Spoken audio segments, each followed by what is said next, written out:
Hi. Sorry, I got a little startled. This is the new Suzuki Jimny. Let's check it out.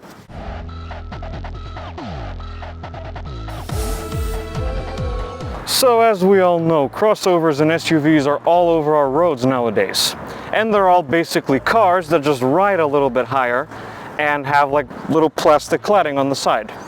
So if you're one of the people like me who thinks that an SUV should be an SUV and it should go off-road and be good at it, but you want something a little smaller, more fancy, more cutesy, then why not check out the Jimny? So before we get into it, let me tell you about this particular Jimny that we have here. This is a 2022 model, and well, the Jimny only comes in one way. So this is a 1.5 liter model. It's the GLX trim level, so it has basically everything. And of course, permanent four-wheel drive. And this lovely green color that I just realized I have no idea what it's called. I'm gonna flash it on the screen for you right now. And it looks awesome. Let's have a look. First, let me give you a little bit of a rundown of the history of the Suzuki Jimny. It was first introduced in the 70s, and it's always been a Jeep-like small SUV with proper off-roading capabilities. And since then, there's only been a handful of generations, and this current one came out back in 2018 after the previous one had been on sale for around 2 decades. And the latest Jimny is packing most of the things you'd expect to find in the latest cars, but not quite all of them. And that's part of the charm that makes the Jimny so cool. I will get into all of that in a second. One of the ways I can perfectly demonstrate the Jimny's old schoolness is by the fact that I'm sitting on it right now. Because the hood is perfectly horizontal and the front of the car is perfectly upright, and because of the way it's designed, I can climb on and sit on the hood no problem. And because the car is so light, I can do this.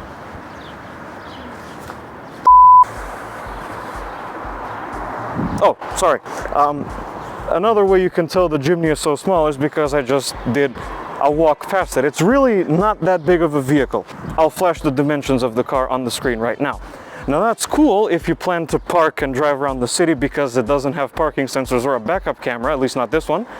But it also creates a rather interesting problem, and for that, to the cargo area. So the first order of business with the cargo area is actually opening it. Because it has a spare tire on the back, it's not a tailgate. As I was saying, because there's a spare tire on the back, this is not a tailgate. It's a door. And it's pretty heavy considering that this is a very small and lightweight vehicle with very thin panels. Now, if I'll just ask the cameraman to come around here so I can demonstrate. You may look at this and think, oh, wait, that's not bad. There's a whole bunch of stuff in there. Equipment and clothing items and other things.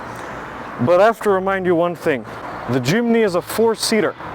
And if you want to transport anything pretty big, you'll have to fold the rear seats down, which means you'll have to make a choice whether you want rear seats or a cargo area.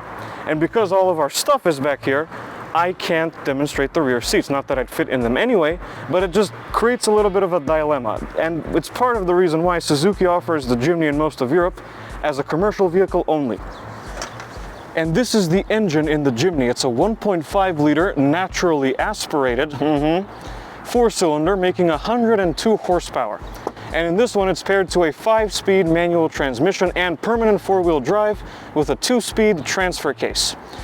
Now, let me rewind that a little bit. Did you hear what I said? Naturally aspirated.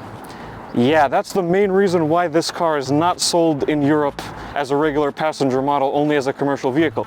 Because it doesn't pass emissions regulations. Here in Macedonia, it's fine, we don't care, we don't give a shit. But in the rest of Europe, you know, Germany and Italy and all of them, the Jimny does not pass emissions regulations, which is why it's been pulled from the market almost everywhere and why prices are going sky high.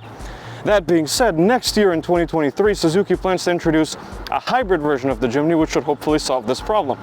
Oh yeah, 2 more things. Number 1, in Japan, you can get the Jimny without the ridiculous fender flares and with smaller tires, and the tiny 660cc 3-cylinder engine, classifying it as a K car, because it really is that small.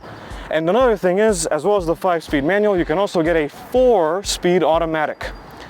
In 2022, people. Lovely.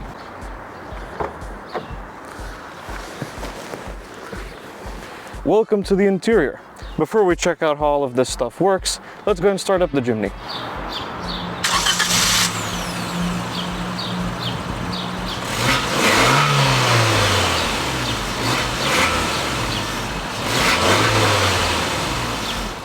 So the first thing that greets you in the new Jimny, aside from the excellent retro gauge pods, is this 3-spoke steering wheel. In this trim level, it is leather wrapped, and it includes volume controls for the stereo, cruise control, and your Bluetooth hands-free system and voice commands as well. And as is tradition, it's time to test the horn. About what you'd expect, really. Other than that, as far as the interior in the Jimny is concerned, it's very basic and very old school. There's a giant grab handle on the passenger side of the dashboard. There's the world's simplest infotainment display. It's so simple that the Bluetooth is only for speaking on the phone. You have to connect your phone via cable to use any other feature. You do have dual zone climate control right here, and it's 3 giant knobs and a whole bunch of buttons, which is wonderful. Thank you, Suzuki, for that. It's very simple. I can just do this. We have 4 buttons right down here. These 2 on the outer end are the power windows. We have the traction control off button, which is probably very funny to use. And we have hill descent control. In terms of other safety features, there's the cruise control that I mentioned already. I believe there's 4 airbags in here. There's 2, obviously, driver and passenger, and 2 on the seats as well. There's lane departure warning and forward collision warning, as I see here in the switch panel. And there are headlight washers, which I will demonstrate for you shortly. There's also a small, tiny little display in between the gauges. And let's check out the transmission. Like I said, this car has a 5-speed manual transmission. The shifter reminds me a lot of an old school Mercedes G-Wagon or a Lada Niva, especially considering it shakes like a motherfucker when you're moving or when you're stationary. That's reverse. No parking sensors or backup camera, so there's no beep when you put the car in reverse. Good old-fashioned manual parking brake, and this is your 4-wheel drive switch. That's 2-wheel drive. That's 4-wheel drive, and if you push it and pull it down, that's 4-wheel drive low. Just a quick little summary of the infotainment system. It really is that simple. There's just 4 little quadrants, as you can see. One of them is the radio, the call function for your Bluetooth, the navigation system, and connecting a smartphone. The good thing about it is, of course, once you connect your smartphone via USB, it defaults to Apple CarPlay or Android Auto. We got Apple CarPlay and Android Auto to work this time, so that's good. It also has voice commands, the settings menu, as you can see here, and that's about it. It's very simple, very easy to operate, just like the rest of the car, and I like it a lot, actually. Time to get the Jimny on the road. Straight away, I can tell you that this is the only car I've driven where I was giggling in the first 30 seconds. That's a good thing, though, because even when you're not driving fast or off-roading, the Jimny is great fun.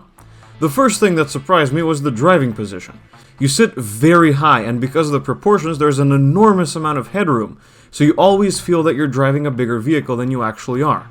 I will say, though, one big disappointment is that there is absolutely no dead pedal, so when you're not shifting gears, there's nowhere to rest your left foot. As for the engine, it's not blisteringly fast, but the Jimny doesn't really need more power. Because it's naturally aspirated, it accelerates immediately, and has a decent amount of punch.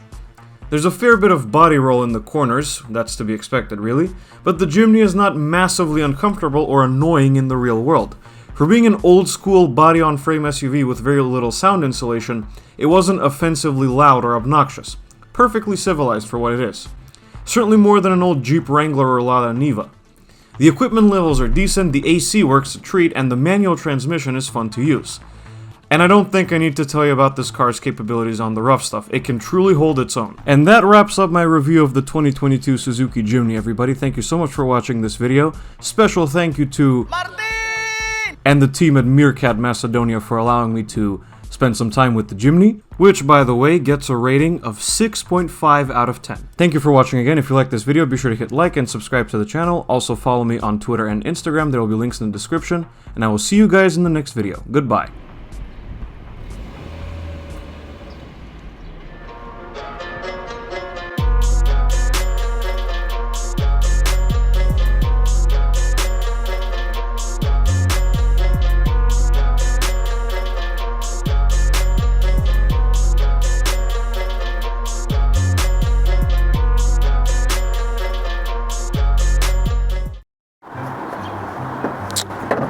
Sheesh. Hey, Shiva. Is it this? Ah. You. What in the goddamn sons of bitchin'? Ow. Ah.